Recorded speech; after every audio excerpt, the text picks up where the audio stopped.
फक्त आणि फक्त या 2 गोष्टीमुळे ना प्रेग्नन्सीमध्ये माझं हिमोग्लोबिन नेहमी मेंटेन असायचं. काय करायचं, पालक धुवून घ्यायचं, टोमॅटोला अशा प्रकारे चिरा मारून घ्यायचे आहेत. त्यानंतर 2 मिरच्या, 2-3 पाकळ्या लसणाच्या आणि 2 कप पाणी घेऊन ते हे उकळायला ठेवायचं आहे. पालक चांगला शिजला आणि टोमॅटोच्या साली निघायला लागल्या अशा प्रकारे, तर गॅस बंद करायचा आहे आणि हे थंड होण्यासाठी ठेवायचे.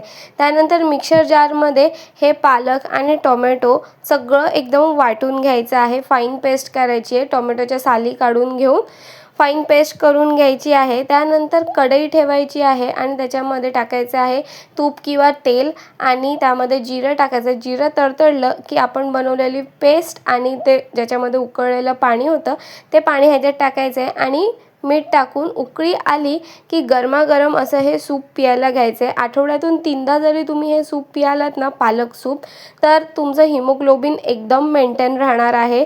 I am sure.